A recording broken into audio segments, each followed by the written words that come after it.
और अभी आपको खबर देंगे, मोनी सिलाही समेत दीगर के खिलाफ मनी लॉन्ड्रिंग केस की समाअत में अदालत ने मोनी सिलाही को इश्तिहारी करार देने का तमाम रिकॉर्ड तलब कर लिया है। अदालत से मोहलत मांगने पर FIA अफसरान की सरजनिश भी हुई और कहा गया कि किस कानून के तहत मोनी सिलाही को इश्तिहारी करार दिया गया। जो तलबी कराते रहे हो वो रिपोर्ट सामने रखो ज़रा। अदालत की जानिब से सख्त रिमार्क्स दिए गए और कहा गया कि किसी गलत फहमी में नहीं रहना। फाजिल जज ने ये रिमार्क्स दिए हैं। मुनीर बाजवा से अपडेट्स लेंगे इस केस की समाअत के हवाले से मजीद। जी मुनीर।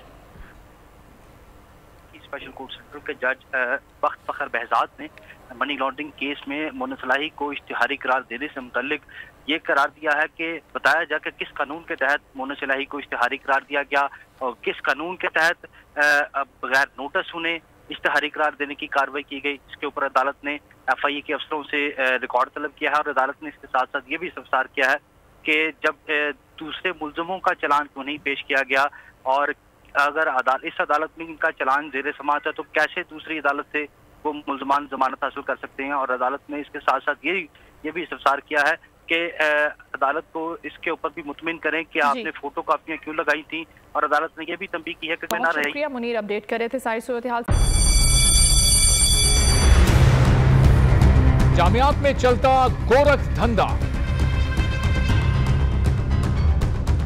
नौजवानों के मुस्तकबिल से खेलने वाली काली भेड़ों के आगे हुकूमत और इंतजामिया मुकम्मल बेबस। मुस्तकबिल के मेहमानों के तहफ्फुज के लिए बोल ने उठाई आवाज, सहाफती फराइज को निभाते हुए पहुंचाई हर खबर अवाम तक। बड़े स्कैंडल से जुड़े तमाम हकाइक रखे अवाम के सामने, क्योंकि बोल है पाकिस्तान का नंबर 1 न्यूज चैनल। सब्सक्राइब करें और बेल दबाएं ताकि कोई खबर रह न जाए।